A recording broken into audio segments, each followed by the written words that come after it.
Welcome, geeks, to the first episode for 2022 of Rockin The Code World with dotNetDave. I'm Dave McCarter. I'm glad you're all here.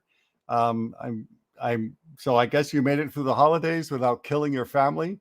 So I hope you all had a great holiday season and a happy New Year. And I still think this is 2020, to tell you the truth. I don't know what's happened in the last 2 years, especially last year. So I'm going to call this 2020. We need to get those 2 years back. We lost with COVID, but we're still not out of the woods with COVID. Everybody, please. I'm going to say this at the end of the show too, but please be careful. My two best friends in San Diego have it. The young woman I mentor's cousin who lives with her has it, so that's basically means she's going to get it or she's under quarantine, and so. At least with Omicron, it seems like there's a lot more people getting it, and including everybody. It seems like I know. I've been thinking maybe living alone is a good thing during a pandemic because I haven't got it. So I'm really happy about that. But anyway, welcome. Steve Steadman is my guest today. I first met Steve about 6 years ago in Las Vegas. We were speaking at the same conference, and I'm going to have him show off the tool that he's created that I really like for SQL Server, and especially as a developer, I really like it because it makes my job when I don't have a DBA or something like that so much easier. So we're going to be showing off that a little bit in a few minutes, and then talk about some other subjects. So let's get going. So I want to, Simon and I were just working on this before the show. The .NET virtual conference is in 16 days.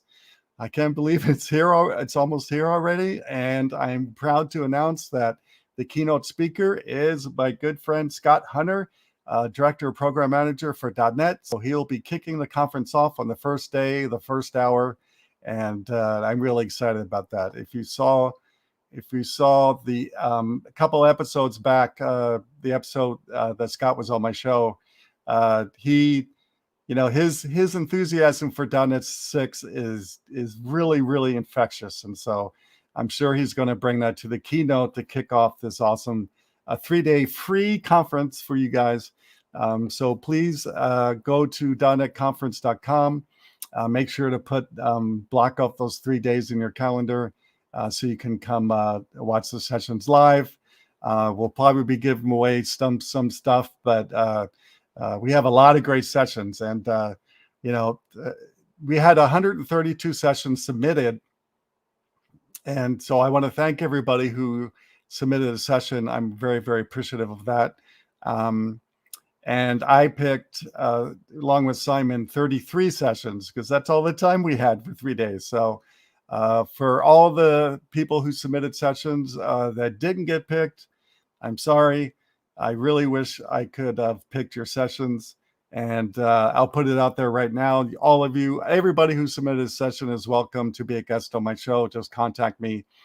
And so I'm really sorry. I wish I could accept every single session because they were all great sessions, but we have a limited amount of time. So with that said, I hope I picked all the sessions you guys are really, really interested in. We'll see at the end of the conference and see if I did a good job. But I tried really, really hard to do a wide range of different things, and including a lot of the great new things that have been coming out with .NET 6 and Blazor and Azure. So I hope you join us for those first 3 days. Right now, the first day is going to be mostly all Blazor based. The second day will be mostly all .NET 6, .NET based. And then the last day will be our more cloud Azure based session. So I hope you join us. Put it on your calendar. It's going to be a really fun time. This week, I released the version 5 of Spargene. Spargene is my open source project for .NET 5. And I'm going to roll it into .NET 6 in the next couple of weeks. So I hope you go to spargene.net and download the latest NuGet packages. Spargene basically is all the common code I've been writing ever since .NET 2. So there's a lot of stuff in the library, and there's a lot of exciting new things I'll talk about it here in the next slide that are in this new version. So I hope you check it out. And check out the NuGet packages. If you want to look at the code, you can go to GitHub and look at the latest release. And so I hope you check it out. And speaking of that, that's my latest article on CSharpCorner, just came out, coding faster with .NET Tips Spargene. And some of the things that are in this new version is something I did on my current contract, and that is we had to change the password hashing to a more secure way of doing that. And so I rolled that into my open source project. So I hope you use that. There's a bunch of different things in there, different algorithms for hashing. And that's what we're using where I work now. So, and I've also included in the new version, there's some things in there about string compression, and lots more extension methods, lots more unit tests, benchmarks, all that kind of good stuff. So I hope you check out the article. All the new stuff, and along with other cool features of Spargene, are in that article, and I hope you go read it and then check out the NuGet packages. All right, with that, I'm going to introduce Steve. Steve Steadman is the founder and owner of Stedman Solutions, where he and Stedman Solutions team do SQL Server database work ranging from SQL Server upgrades to maintenance to programming and database corruption repair. Steve has over 30 years of SQL Server experience working with SQL Server and other database platforms, and he's written a book on SQL Server, SQL Common Table Expressions. Steve was the creator and been the primary developer on the database Health Monitor. That's the app I alluded to. I want him to show us for the last 10 years, and I use his app. And he blogs and he gives back to the local firefighter community. So welcome, Steve. Hey, Dave. Thanks for having me on the show. I'm excited to be here. Yeah, thanks for being here. Steve lives up in northern Washington State. Yeah, yep. Washington State, north of Seattle, and so we're on the same time zone at least. So that's good. So how are you doing? How are your holidays? And they're good. It seemed like kind of a whirlwind season this year. The holidays seemed to go by pretty quick. So yeah, it did, and all the travel craziness. I'm so glad I didn't go anywhere. Yeah, me too. Yeah, all those thousands of people being stuck in airports, and it's a huge mess because of Omicron right now, right? Yeah, and it always seems like over the holidays we get dragged into some type of database corruption repair at Stedman Solutions. Over Thanksgiving, we ended up doing repairing a corrupt database, which is always a lot of fun. I can't imagine that. I don't think I've ever seen a SQL Server database corrupt in any projects I was on, but yeah, that must be a nightmare. Yeah, it's always the holidays always seem to bring some type of emergency response for some type of database problem. That's right. Well, that kind of reminds me of, the McCarter tradition is you land in the ER on the holidays. Oh, no. I'm serious. I've been in the ER so many times on the holidays. Even as a little kid, I remember, when I got mumps, it was the holidays. When I got chicken pox, it was the holidays. That's the McCarter thing. We get sick or go to the hospital on holidays, All right. Well, you can keep that as your tradition then. I'm not going to take it on as mine then. I don't like it by any stretch, right? But it seems that's what happens, So yeah, welcome everybody. Please, if you have questions about SQL Server, SQL, all that kind of good stuff, please put your questions up so Steve can answer them for you. He's been doing this for 30 years. And believe me, having someone as experienced with databases as Steve is, I wish I had people like Steve on my team at most of the places I work, because, people like you, Steve, are worth, every penny you guys charge, because databases are, I say this over and over and over again, databases are the foundation of applications, right? Yep. Oh, absolutely. And I know. I mean, with what we do at Stedman Solutions, I mean, we are kind of like that freelance DBA, and I say me, Yeah, it's not just me, it's a couple of us on the team. And when people need that kind of help, we can be there when it's needed, but not be on the payroll as a full-time right, employee. So right. we Yeah, help out a lot with that. And I think one of the things that's, I don't know, early in my career that always drove me nuts is when like the DBAs would build a wall between like the developers and the DBAs, and it was yeah, yeah, almost like the Berlin Wall, and you never cross it. And I think that one of the things we really love to do is to be able to bridge that gap and bring the developers into the database world and bring the DBAs into the development world and get it to a point that it's a win for everybody, you know? yeah. And that's why I like doing performance tuning so much. Uh, it's when there's developers available, it's awesome because you can do the performance tuning and then work with them to Hmm. change things in the code. Where, like, if you're doing performance tuning and you don't have the developers available, you're really limited on the things you can do. Although there are Yeah, still things that can be done. So, yeah. yeah, And like you kind of alluded to, I worked at far too many companies that they have a brick wall between developers and database people, yep, and I don't know why that exists, but as a developer, it's horribly frustrating, because like I said, we can't work without databases, and to make that harder, it just doesn't make a lot of sense, yep, and I know people like to protect their silos, but come on, we're all trying to release a product together, right? It's uh absolutely.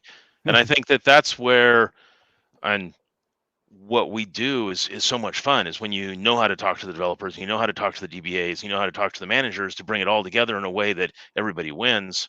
Uh, yeah, we have a lot of fun with that. yeah. And I think that kind of brings us into the database health monitor tool that we talked about, in that that's something that when I originally started building it, I was working with a developer and he kept asking me, well, what's wrong with this? And what's wrong with that? And why is this blocking? And things like that. Yeah, And there's all these queries I was running to provide answers. And we eventually just took those and built them into an application that's evolved over uh, 10 and a half or almost 11 years now. So, yeah. So since you brought it up, let's talk a little bit about your database health monitor, which is free, right, to everybody. yep, um it's free to download. It's free to use. There are some changes we made recently around the licensing with it, and I guess yeah, I could point that out right away. And that there's kind of this concept of gamification, where, like right here, it says I have a standard license with unlimited instances up top, but depending on different things you do, you can earn different points to get more connections. So, like being yeah, subscribed to our mailing list, you get 1 point. Uh, Buying the class on Database Health Monitor gets you 20 points. So that gets you enough to connect to 20 servers, and that covers a whole lot mhm, of people. yeah, So it's not entirely free per se, but if you're only using a couple of connections, there's usually a way to get away with the points right. without spending any money. Yeah. And before you show it off, I just want to say, this is actually one of the reasons, why I've been following you and for a long time now is as a developer, and and most teams these days are really small, and unfortunately, though I don't agree with this, far too many teams rely on developers doing the database work too, you know and so on those type of teams, I really love your app, because as a developer, who's designed databases before, knows basic concepts and can do basic things, I am definitely far, far, far from an expert, right? And so especially when it comes to indexes and things like that, and Yep. so your tool, when I'm one or two people on a team, your tool has really, really helped me. And if you want to show it off as part of showing some of the stuff off, one of the things I really liked is the part where it shows you how much it's going to cost to fix it. Oh, that's the Yeah, if we look at a database here, where's a good one? There's the concept of technical debt. right, right. And And yeah, this is one of those things where it goes through and you can hit analyze the database, and it goes through and looks at some of the best practices and things, and saying, comes up, and you can adjust the score and the cost of people's time and all that, but right, it comes right. up and says, well, here's some things that are kind of against the best practices. And Right. yeah, that's one of those things from a development perspective. When you have access to change the code, it's really great. But let me ask you this question: have you ever launched code, and after that code launch to a website or a system, have somebody tell you that things are slow? And Oh, yeah. okay, but then you don't necessarily know, are they slow in the database, or are they Right. slow in the code, or is it something with the network or a load balancer or somewhere out there? Who knows where it could be, right? Right. So Right. one of the things I like to use is what we call the historic weights. Here is this bar up top, and I'll drill in on that, where you can see day to day, you can see this chart is of how many weights are going on. And by Mm, weights, whenever SQL Server is running a query, uh, and it's waiting on something, whether that's disk or memory or uh, being able to get CPU access, or it's mm, blocked by something, all of those things get logged as weights. And what this does is it shows you over time. And if we zoom the chart out, we can see that on December 30th, something really big happened here. And if that was a day yeah. that you launched code, maybe Mm. that's a clue that something changed in the database that tells you there's a problem. And we can drill down. I don't even know what happened on 12, but it's, we look here. Oh, I was doing some testing. So, Oh, yeah. uh, yeah, I was playing with a bunch of different things, but we can see that uh, with this, you can look and see when you released code and did something change in the amount of weights that were going on.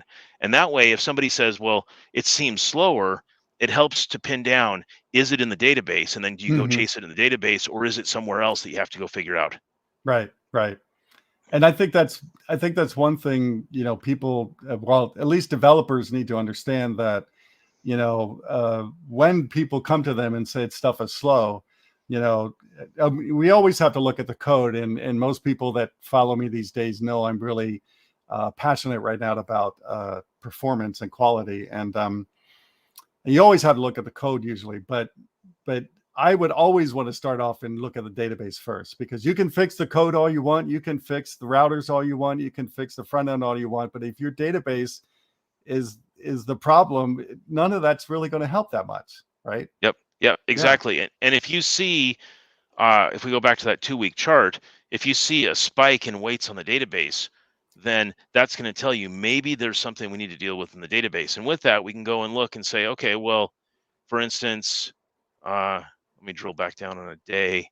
We can go through and find, okay, here's a stored procedure that I have, and here's what, just for that stored procedure, here's what the normal weights look like on a day-to-day Mm, basis. And the weight type associated with that is a CX packet. And if you don't know what CX packet is, you can double click on it and get information. And mm, for instance, that's telling you that the CX packet weight is associated with parallelism. And that's the mm, amount of time that when SQL Server is running your query across multiple parallel threads, that it's taking to bring the results back together. And that's one of those things that when you look at that and you see a CX packet weight, if that's the number one weight on your system, maybe there's something configured wrong. yeah. But if you're only seeing it on some of your bigger queries, it can be an indication that maybe there's a missing index and there's more work going on there than you might think. Or maybe your statistics are out of date, or uh, different things like that. Maybe there's just a bad join that could be done more efficiently. And Right. so with that, it's, you can really drill down and find where in your code it's slow, so you can figure out how to remedy that and make it Hmm. faster. Yeah. Yeah. um yeah, because like I said, performance is a lot of things can affect a performance, right? And some of Yep. those things you don't have any control over, but some you do. Um and like I said, database to me is always one of the number one culprits of performance. I've said this is a longer story, but I've said this before a bunch of times that, I was working at this company here in San Diego, and it was about 4 to 6 months before release. And I went to, the managers or whatever, and I said, we can't release this product.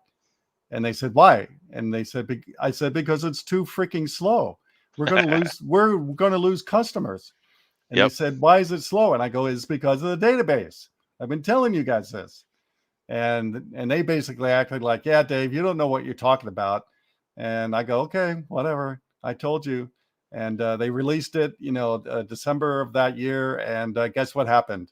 We started losing customers. Yep. And that's And where, with something like this, we can go and look and see, like, what are the types of weights right. here. Well, this is my test server, so it's not a great this is CPU bound, is what SOS work dispatcher often implies. But you may be able to see from the wait type, is this because your development server is just a little bit slow? Mhm. If you added more memory, would that help it? Or if you had faster disks, would that help things? Or do you have to go in and change queries or fix indexes? And Yeah. I think uh, we get called in a lot of the time to help in situations like that, where you might have a development team that's really great at writing application code. But as far as making it run fast in the database, that's where they need help. And we come in and try and figure out where those problem areas are, and then work with them to show how to fix those problem areas. Right. Right. Yeah. And so I haven't used your app in a while. Isn't there one thing, like the first thing you do when you bring up the app is you scan everything? Is that this page here or is it Oh, another page? I forget. so there's what we call the quick scan report. And Yeah. what this does is it goes out, and again, this is my test desktop, so there's a bunch of wacky stuff going on. Yeah. But it goes out and it scans and it comes back with recommendations. Things Hmm. like this database is on the C drive, and that's something you don't want to do in production. Yeah. But it's my dev No. box, so it's Yeah. fine for Yeah. the dev Yeah. box. And it shows you things like here. Well, tempdb is slow on I/O. Well, if these numbers are really big, then that's maybe an indication that your tempdb is on uh, not on the optimal storage. And of course, this is Right. my dev box and it's on my C drive. So yeah, that's not a great place for tempdb. If this was a production environment and I saw that, that's where I'd recommend that you put tempdb on the fastest storage possible. And then there's security things down here.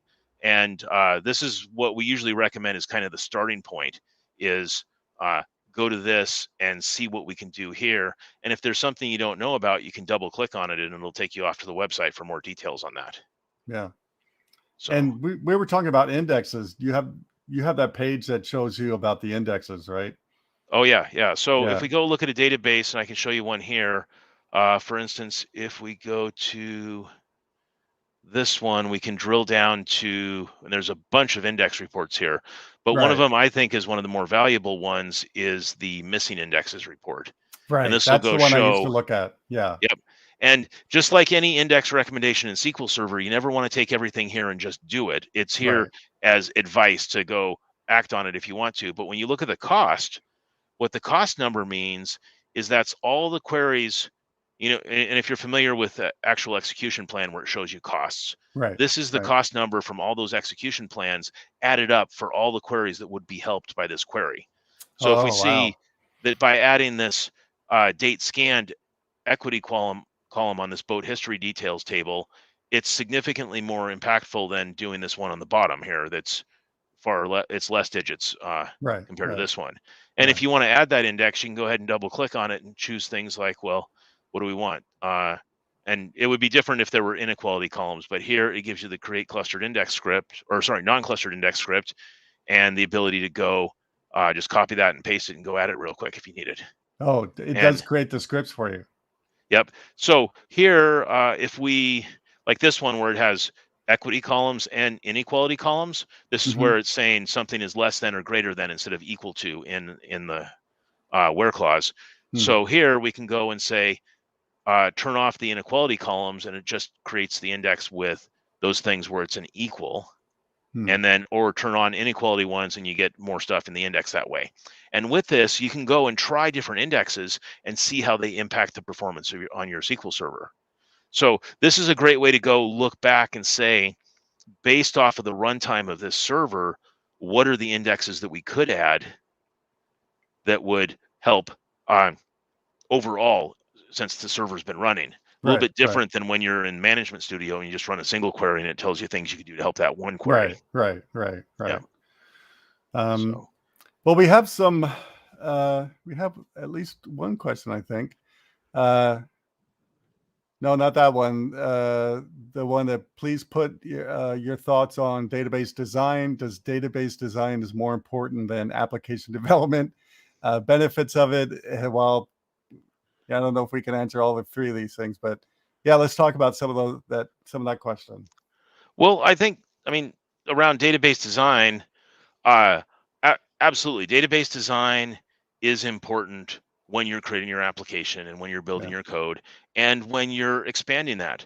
I see a lot of the times with database design, what people do is they design the database and they do a little bit of load testing.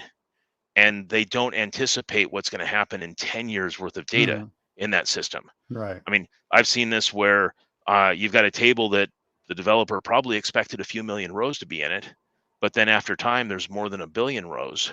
Well, Yeah. you've got a whole different performance perspective to look at there. Right. I think that one of the things that I see in a lot of the performance tuning we do, that's one of the biggest challenges, is when somebody creates really wide tables. I'd say like Mm. what I call like the one table to rule them all. Instead of Yeah. having A small bunch narrow of yeah. tables, Yeah. yeah, and yeah, instead of small narrow tables that link off to different attributes for, Right. let's say, a login or something like that, you might have a table that has 200 columns in it. Right. Right. And That's if that's crazy. exactly, but if that's a table that's being hit every time somebody logs in or every time somebody views a page, it has to update like the last access date or something like that. That can be Wow. really, really slow. And that one table could become a bottleneck for your entire system. Yeah. And that's where things like putting your username and password appropriately stored in one table and storing things like your last access date in a different table Yeah. uh, can really reduce the amount of contention you run into. Right. Right. So And I I think database design is huge. Uh, is it more? I was a question something around. Is it more important than architecture or something like that? is it more important than application development? Yeah. I no. It's not more important. I Yeah. mean, they go hand in hand. It's sort of Right. like if you're making breakfast, is pancakes more important than the sausage? Well, I don't know. It depends on what you need to make that whole breakfast work. And I think Right. that the database design is just as important as the application development. Yes.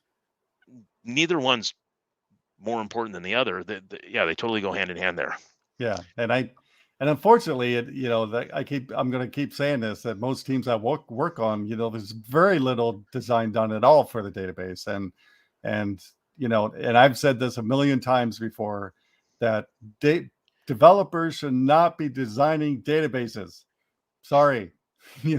I don't believe in that, even though I have done it, but I did it with one of the best database people I know. So it was both of us together, Yep. um, but we are the worst, and this one company that I talked about a little bit ago, I told them over and over again that, this app is going to be taken over by our competitors if we don't break down and redo the database, because the database design was done by a developer who was barely a developer, so Yep. the whole thing, the whole database, our whole problem was that database, right, as far as it comes to performance and lots of other things. And Yep. I told them till I was blue in the face that we have to redo it, and they would never listen to me, and that's why they're not the top and the leader in the industry anymore. Yep. And Interesting. Yep. yeah, and And and and when I say that at conferences and stuff like that, the data developers should not be designing databases. I get a kickback sometimes going, really? Why not? I go, well, do you want your DBAs developing applications? And their answer is no. And I go, exactly. yep. Yeah. So And it's one of those things that it's not a put down for the no, DBA to say you shouldn't be no, writing code or the developer to say you shouldn't be creating databases. right, It's just using your strong points. And I right. think that uh, there are some people who have a lot of experience and they've been on both sides, development and database side. And yeah, those few people can do both sides. But so often we get called in where, and this is usually where a company has just become successful enough that their system is scaled big enough that they're now having growing pains or associated with the database. So they call us, we go and look at it, and sometimes it's things like, well, there's no indexes and no foreign keys on the database anywhere. Mhm. Well, Yeah. that makes it really challenging to access data quickly with those two things missing. Right. And we work in environments where we can come in and say, uh, here's the problem after the fact, and this is what we suggest to fix it now to get you through today's hurdle, but here's what we think you should do for the long run. Right. And then there's other clients that we work with where they're working on new code, and they have us come in and work with them before that new code gets deployed and be able to find those issues. And Right. there's a whole lot of fun things we can do with load and performance testing to be able to slam a database and figure out where those issues are going to be before they make it out there to production. Right. Right. Yeah. Yeah. I just wish more companies would hire people like you. That's, it's yeah. I'm I gonna wish keep. more I companies would sound hire like a me broken too. record. Yeah, I know Yeah. you. I know you probably do. You keep Yeah. us older developers, like one of the topics that we could talk about is the older developer stuff. Yeah, it's keeps us paying our rent, right, or the Yep. mortgage. So And let's. Oh, go ahead. yeah, and I was going to say, and on that point, I mean, Database Health Monitor is really a tool that I use every single day with almost every single client that I work with. Hmm. And it's such an instrumental part of being able to diagnose and find the problems that it's just one of those tools. And that's why we make it available to so many people, is so you can do that too. And every time we come up with a update, we're adding more features. So there's more tools there for the developer, more tools for the DBA, more tools for everyone to be able to use to be able to find where those problems are. Right. Right. And someone asked a question about exports. I'm sure if they go to your website, they can see all the screen grabs and everything of your app, right? Yeah, or I mean, you can Yeah. go and it's free to download. So just go Yeah, you download can it and free and try it download out. and just try it out. Yeah, Yeah. that's what I would do. Yep. I wouldn't read about it. I would just download it and play around with it. It's really, even for me, it's pretty easy for me to navigate and figure out what things are, and Yeah. you know, And it's something that, I mean, I've spent 11 years or almost 11 years working on it now. And I mean, that's thousands of hours of my time that I've put into it.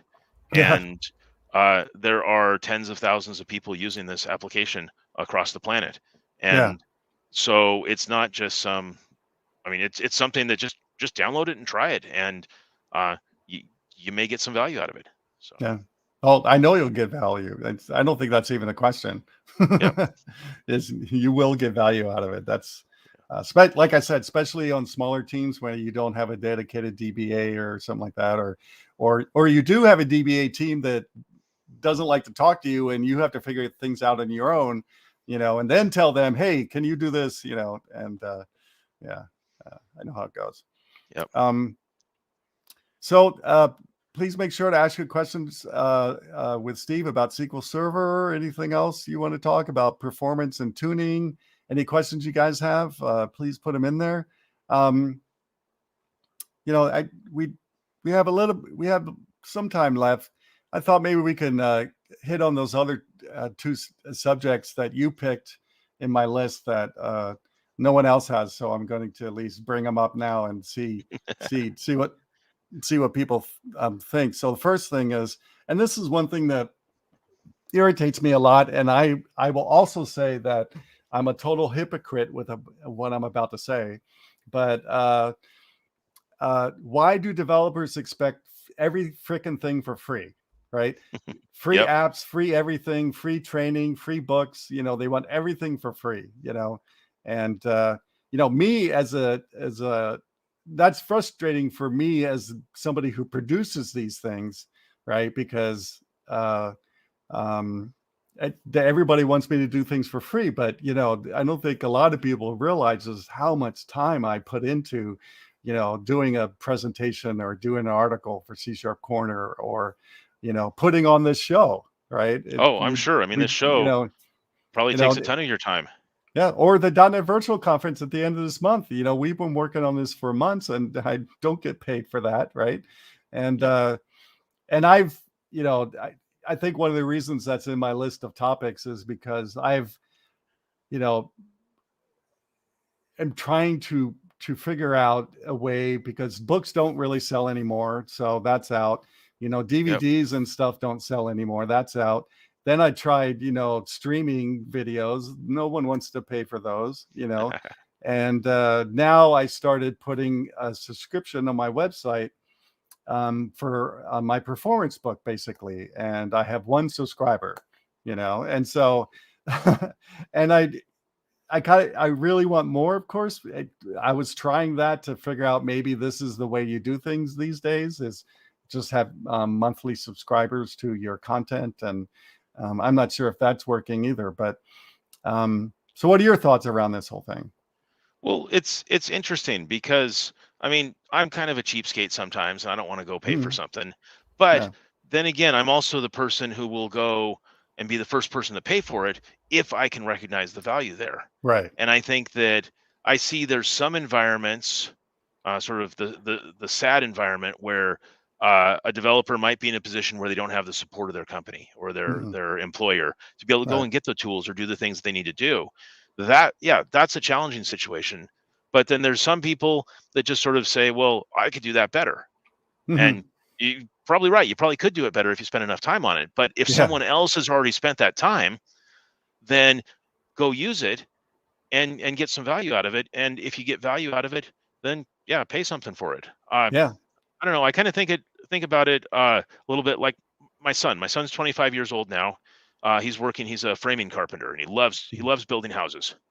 And the amount of tools as a 25-year-old kid that he buys to go build houses. He's got a new hammer with a fancy Yeah, wooden handle on it. He's got a new uh, DeWalt power tools, and I mean, he spends thousands of dollars on equipment just to be able to do his job. yeah. And as a framing carpenter, very different than the developer world, where usually everything's a lot of it's just given to us there by the employer to be able to go do that. Right. Where, yeah, it's a different mindset, and I don't understand. I mean, I guess with the example of my son being a carpenter, he realizes the value. He can get more done. He can get his job Mhm. done quicker if he buys those tools. I Right. think the same thing applies in the development world. And Yeah. I don't know. Yeah, it's just a tough call. And I think that sometimes it comes down to the value. And if it's something that might be, let's say, I don't know, $300 a year for a tool. I know Camtasia is one of those tools I buy that's Right. about that price. Mhm. To me, it's totally worth every penny of it. Mhm. But if I wasn't using it a lot, well, I don't know if it'd be worth it. So Right. Right. maybe I just have a different impression there. But I know one of the challenges I've had with Database Health Monitor is, I don't know, and maybe it's just getting the mental state that I want to put it out there as a way that people can contribute in some way. Because Mhm. it really has been 100% free up until recently, where I Mhm. added this gamification with points. Yeah. And I did a Indiegogo fundraiser campaign 2 years ago or 3 years ago, and I raised maybe $1,500, something like that. So it wasn't a lot of money to fund Yeah. 10 years of development. Yeah. Uh, so, but I do it because I love doing it. And even Right. if people don't see the value, yeah, I'm still using it and seeing the value. But I think that I hope that anyone who uses it sees the value and could at least like contribute in some way there. So Yeah. And in talking about tools at companies, that's one thing I've again talked and written about a lot is I just don't understand companies that don't want to pay, a couple $100, maybe $1,000 a year or whatever for a tool, you know, uh, that will dramatically impact, the value. I mean, what they could do because they bought the tool instead of writing it themselves or just not doing it, right? yep, Most teams, and I did a Twitter poll about this. Most teams I've worked on, their companies will not buy them anything, right? I mean, and one company, they wouldn't even buy them Visual Studio. They had to use the community edition, right? And I'm serious. And they called themselves a professional development team. And I'm going, come on, but so I would say most companies do buy Visual Studio, but beyond that, Visual Studio extensions and controls and things like that, most companies won't pay for them, and I just don't understand, why, they're trying to save a couple $1,000s, where it'll cost them much, much, much more for their developers to do it and not do it as good as the tool or the right. component, right? And that's why I tell people, I mean, you can have one person write this, or you can buy one that's written by an army of people, right? So which one do you want, right? And how much time do you have, Yep. to do this? And I've never understood this with companies. And it's like you said, your analogy with your son is 100% perfect. And I've used that analogy before. I mean, if you want somebody to build your home, do you want them to use a hammer, or do you want them to use one of those air air hammer Nail things, guns. nail Yeah. guns, right? Yep. Which one do you want, right? The nail gun is going to be better and faster, right? So Absolutely. why would you pay somebody to take longer and not put the nails in as well, by hand, right? Yep.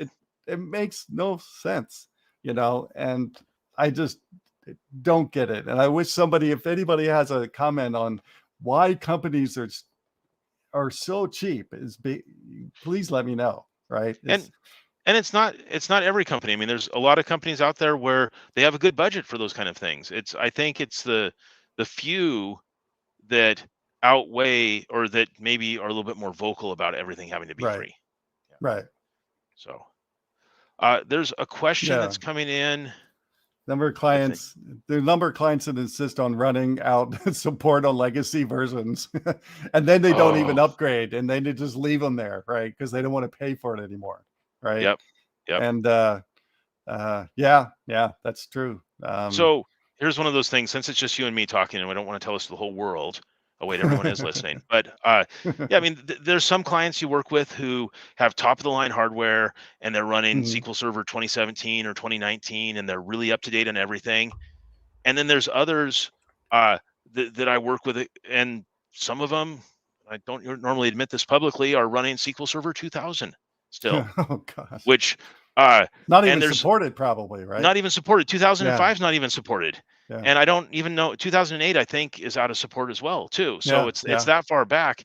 And then they wonder, well, when you're working on this, why does something take so long? Well, you're using outdated tools that don't have all of the things that were even invented 10 years ago Right, available to use. And I think that uh but it always comes down to like a cost, because let's say you're on that older legacy system, what is the cost or the path to come forward to something new? right. We've helped with a lot of SQL Server upgrades for people that way. And sometimes they look and they say, well, we have this application that's already paid for that we can't upgrade because we have to go buy a new application. Right. And yeah. So And I the further guess the further you get away from something that's not supported, anymore, the worse it's going to be, right? oh, If absolutely. you Yep. wait 20 years to upgrade your SQL Server, you're going to be in a world of hurt for a while, right? Because Yeah, it's and probably not going to go easily, for sure. right. And most upgrades that you're jumping one or two or even three versions, 2012 to 2017 or 2019. Yeah, it's not that big of a deal, but if you're jumping 20 years, Yeah, it's huge.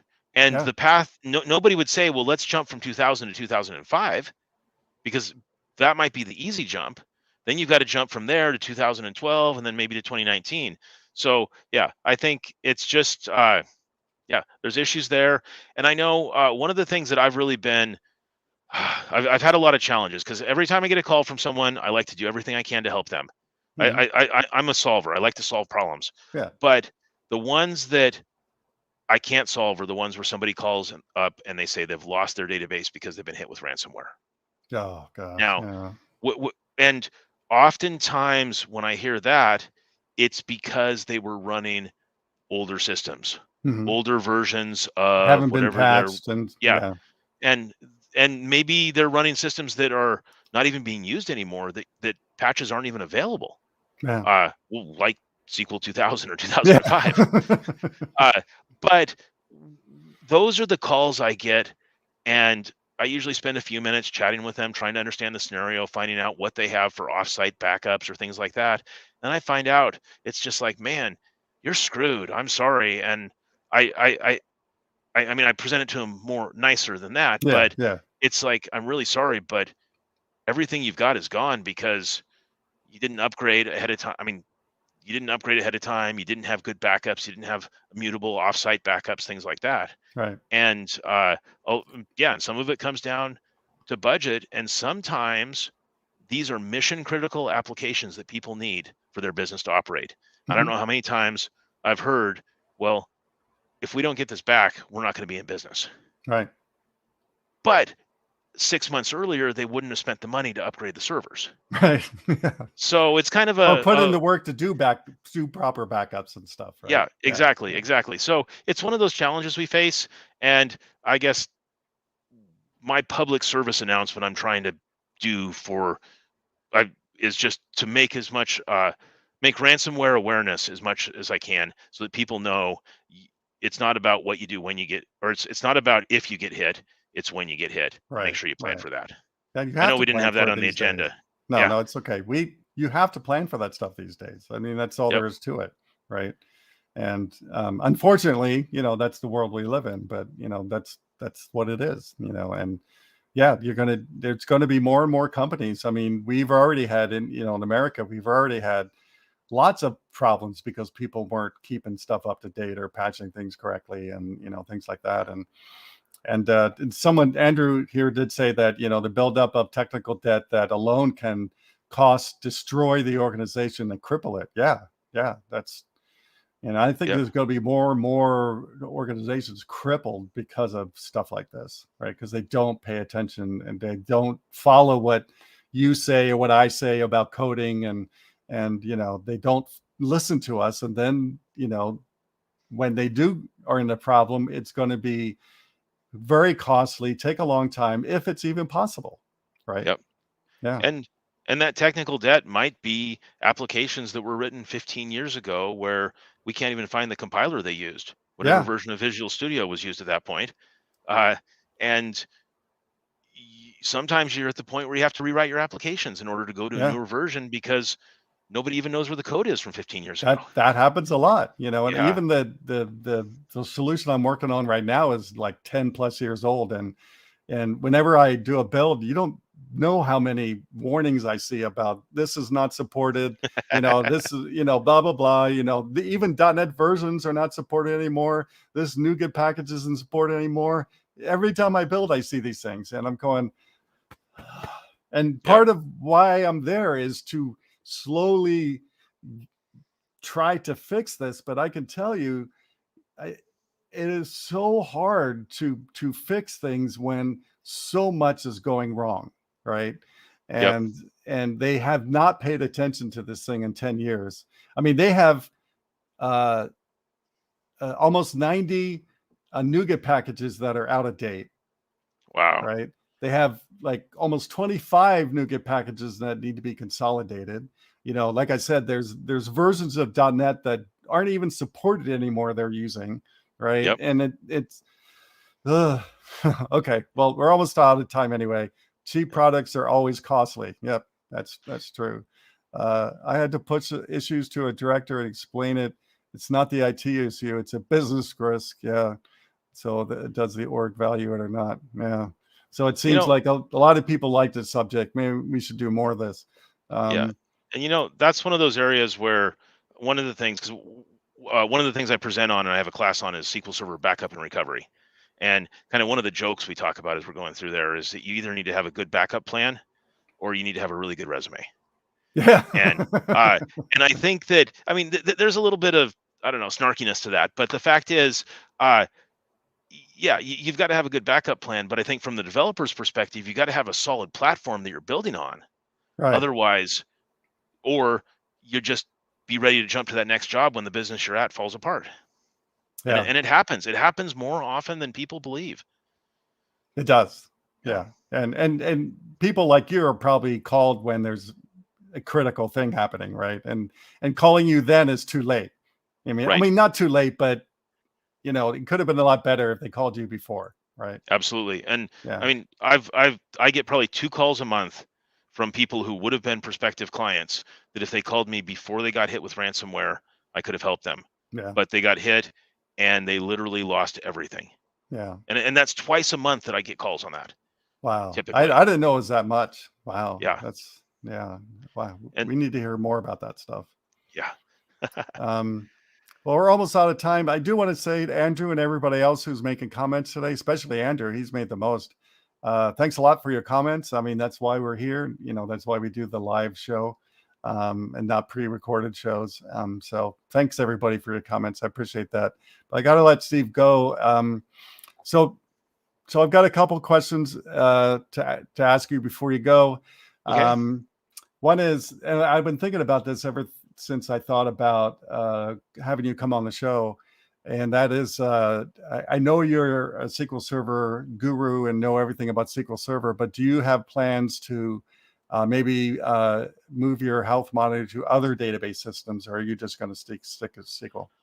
So if the question is other things like MySQL or Postgres, things like that, Or even no, I don't. yeah, or even Yeah, I was thinking about Cosmos, but yeah. yeah, I think that I don't really have the plan for that because so much of what Database Health Monitor does is sort of the core of SQL Server. yeah, But what I have been doing, and in this release that we just did a few days ago of Database Health Monitor, I'm working to support more platforms like hmm, running Amazon RDS SQL Server databases. hmm, hmm, It's a little bit different than having a real SQL server right, from permissions and a few things like that. And I had to do a few code adjustments to make it work. So yes, yeah, we are supporting SQL Server on more platforms, but I don't really have a plan to take it to other yeah. non-SQL Does it Server work type. with the Azure SQL? Uh, Parts of it, it depends on if you're talking about a pure Azure SQL database, no. Right. But if you're Hmm. talking about Azure managed instances, then yes, it Well, works with yeah. that. Well, Yeah, yeah, because yeah. that's just. Okay. But Yeah, that's the just yeah, permissions are a little bit different with managed instances, of course. So yeah, yeah. yeah, Well, cool. yeah, So one of the questions I ask all my guests is, what do you do for fun besides coding or not coding or database stuff? yeah. I think I love boating. I love fishing, Hmm. boating, outdoors, things like that. I live in the Pacific Northwest, north of Seattle, where there's a lot of water, Puget Sound, that area, San Juan Islands. We do a lot of boating out there. Uh, but yeah, for me, what I do for fun is I guess, a lot of boating. Yeah.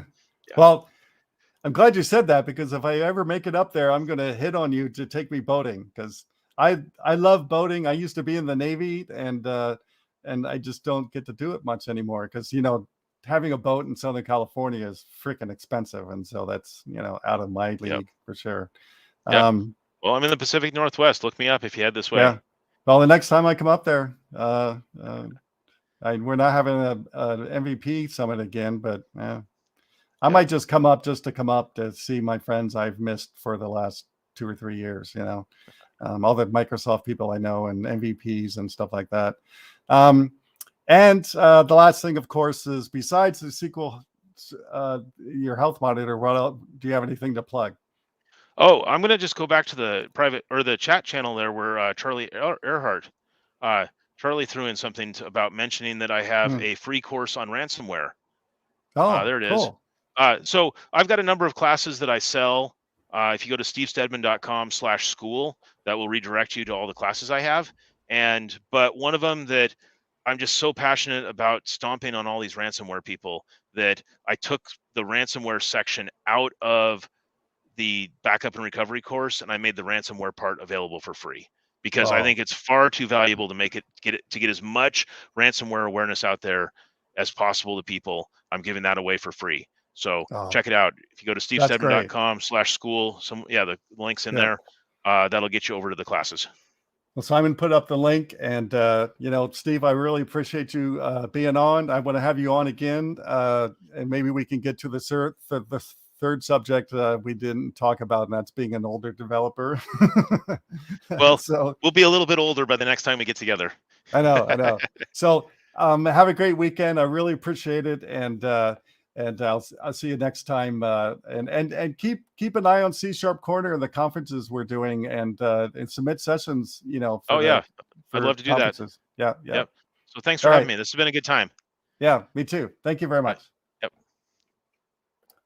Well, that was great with Steve. I got a lot out of that session, and I hope you did too. And like I said again, I really appreciate all the comments.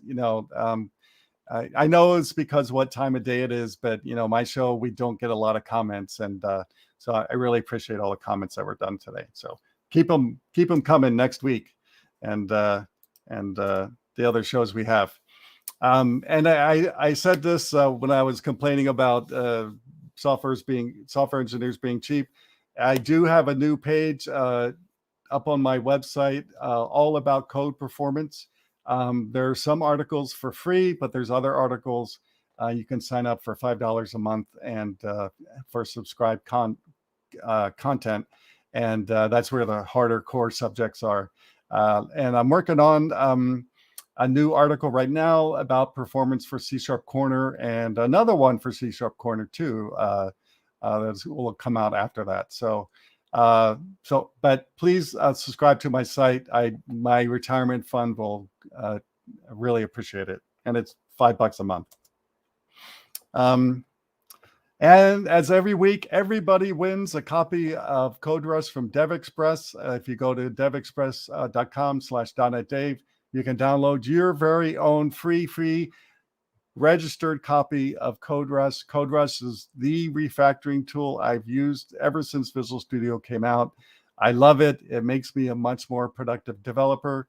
And one thing I tweeted about, I think early this week, is in the project I'm working on right now at work, I'm just going to share this quick little story because this is one of the reasons I love CodeRush. They have unit test, and when I was trying to do some testing this week, I did, run test, in Visual Studio, and they wouldn't run. It just said it didn't find any tests to run. And I'm going, there's tests right there. There's a whole test class. I don't know why you're not running it. You're not telling me now why you're not running it, but you're not running it, and I need to run them. And I remembered, oh, I have CodeRush. So CodeRush has a feature called Test Runner. And I fired up Test Runner, ran all the unit tests fine, no problem. So that's what I'm using on this project from now on, is Test Runner. That's part of CodeRush. And also Test Runner runs unit tests faster, so you can get back to coding and stuff. So that's alone is a reason just to get CodeRush. It's just for Test Runner, if you ask me, but there's lots of other great features, hundreds and hundreds of great features of CodeRush. So go get your copy of CodeRush. Let me know how you liked it. I recently did a Twitter poll. I can only talk about this for a minute or so. But this is a really big pet peeve of mine, and my poll based on the current code base I'm working on. Software engineers, do you write comments in your code? I wasn't really specific on what type of comments I was talking about, but 54% said always, 26 when I'm forced to, so almost half and half basically, and which I think is very, very bad, and especially. The project I'm talking about was the same one I was talking about with Steve. It's over 10 years old. And so basically every developer who worked on the beginning is gone, right? And unfortunately, because of the hiring practices or whatever this company does, there's a lot of turnover, and they hire a lot of contractors. And so guess what? There's not a lot of comments in their code and why they did things this way and in opposed to another way, or why did they do this? It doesn't make sense, things like that. Or why did you exclude this class from code coverage? Stuff like that. And as a developer who's, is an expert that's hired to come in and help fix code, make it better, make it more performant, make it better quality. It's horribly, horribly frustrating for me when there's no freaking comments, and or very little comments, right? And I'm talking about the comments within the code, and hardly anybody comments methods and classes anymore. I don't know why, but even comments within the code. And I know code should document itself. I know that, and it should for the most case, but you can't document everything by the name of the code or the name of the method. You have to write actual comments on why this is happening, or why did you do it this way, and things like that. So my whole thing with this is, please comment your code as much as you can. It doesn't hurt anything. It only improves the code base, especially when you're looking at that code base 6 months, a year, 10 years later, and trying to figure out what the heck is going on in here and why. You'll greatly appreciate those developers who took just a little bit of time and wrote some comments in their code. It doesn't take a lot of time, people, right? So please comment your code. the more the better. You can't do enough, if you ask me. All right. There's my spiel for this week. Also, speaking of code commenting, I have a whole section on code commenting and other kind of comments in my book, Coding Standards for Microsoft.net. I hope you'll pick it up. It's only available on Amazon.com. It's now available in Australia, I think. And so please pick up a copy of the book. It's not an ebook. It's a real book. This one needs to be a real paper book right next to your desk so you can refer to it all the time. So it's not an ebook. So I hope you'll pick it up. I have a fundraiser going on right now. My friend, I haven't looked at it because I've been ill lately. My friend said it's almost $500 now. So if you go there, I'm going to donate all that money to the Voice of Slum NGO in India this weekend. So please go to that URL and donate what you can. This is the orphanage I visited in 2019, the last time I was in India. And it was literally the most moving experience traveling the world. And I had, ever since then, I've been trying as hard as I can to raise money for this organization and the two awesome people who run it, who are an inspiration for me, at least. And so anyway, go there. If you don't trust me, go to their website, voicesslum.org, and just donate directly. They need all kinds of supplies for the kids, including school supplies and clothing and things like that. So everybody that's listening to this show can help out. So I hope you go help out one way or the other. With that said, thanks a lot for watching. Next week, my guest will be someone I've talked to a bunch of times, not on the show, Daniel Roth from Microsoft. He's like the Blazor guy.